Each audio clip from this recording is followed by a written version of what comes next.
മുന്നണി, പ്രത്യേകിച്ച് മുസ്ലിം ലീഗ് പോലെ ഒരു പാർട്ടി ഈ സതീശനേക്കാൾ വളരെ സീനിയറായ കുഞ്ഞാലിക്കുട്ടി സഭയിലുണ്ടാവുക.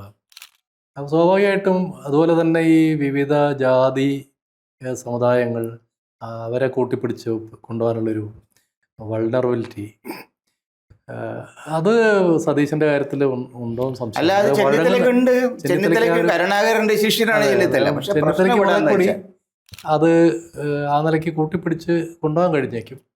പക്ഷേ ഈ ഒരു പ്രശ്നമുണ്ട്, ഷാർപ്പായിട്ട് പൊളിറ്റിക്സ് പറയാൻ ആർക്ക് കഴിയുന്നുള്ള പ്രശ്നം. അവിടെയുള്ള പ്രശ്നം ചെന്നിത്തല എന്തുകൊണ്ട് കഴിഞ്ഞ തവണ പരാജയപ്പെട്ടു എന്നുള്ള ചോദ്യം നമ്മൾ ചോദിച്ചേ പറ്റുള്ളൂ.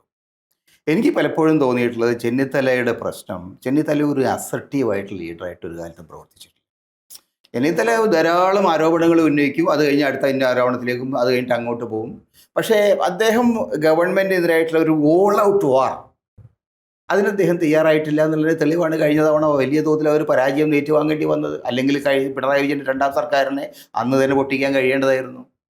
എന്തുകൊണ്ട് 2021 അവർക്ക് അവർ ഉള്ള അവസ്ഥയിൽ നിന്ന് 2026 മാറ്റം വന്നു? 2021 ശേഷം വന്നിരിക്കുന്ന ഒരു തെരഞ്ഞെടുപ്പിലും LDF വിജയിച്ചിട്ടില്ല. അതിന് കാരണം എന്ന് വെച്ചാൽ സതീശൻ്റെ തെരഞ്ഞെടുപ്പ് ലീഡർഷിപ്പിൻ്റെ രീതി, സതീശൻ്റെ കാൽക്കുലേഷൻസ്, അദ്ദേഹം കൊണ്ടൊന്ന് ആർഗ്യുമെൻറ്റ്സ് മറ്റതിനേക്കാൾ ക്രെഡിബിലിറ്റി ഉള്ളതായിരുന്നു. അപ്പം ചെന്നിത്തലയെ സംബന്ധിച്ചിടത്തോളം അദ്ദേഹത്തിൻ്റെ ഏറ്റവും പ്രധാനപ്പെട്ട പ്രശ്നങ്ങളിലൊന്ന് ഈ ആളുകളെ മാനേജ്മെൻറ്റ് ലെവലിൽ അദ്ദേഹം സമർത്ഥനായാണ്. പക്ഷേ മാനേജ്മെൻറ്റ് ലെവലിനപ്പുറം ജനങ്ങളെ മുന്നിൽ നിർത്തി നയിക്കുക എന്നുള്ളൊരു ഒരു പ്രധാനപ്പെട്ട കാര്യം, അതിൽ അദ്ദേഹം പരാജയപ്പെട്ടതായിട്ടാണ് എനിക്ക് തോന്നിയത്. ഇപ്പോൾ ഈ സമയത്ത് പോലും ഒരുപക്ഷെ കൂടെ നിൽക്കുന്ന രാഷ്ട്രീയ കക്ഷികൾക്ക് അല്ലെങ്കിൽ മുന്നണിയിലെ മറ്റ് കക്ഷികൾക്ക് ഒരുപക്ഷെ കൂടുതൽ സ്വീകാര്യം ചെന്നിത്തലയാവും.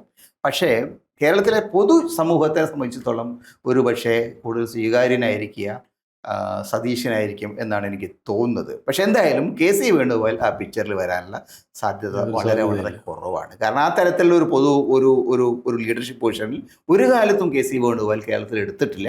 അദ്ദേഹം കോൺഗ്രസിൻ്റെ ഒരു സംഘാടകനാണ് എന്നതിനപ്പുറം കേരള രാഷ്ട്രീയത്തെ നയിക്കുന്ന ലീഡേഴ്സിൽ ഒരു കാലത്തും KC വേണുഗോപാൽ ഉണ്ടായിരുന്നില്ല എന്നത് റിയാലിറ്റിയാണ്.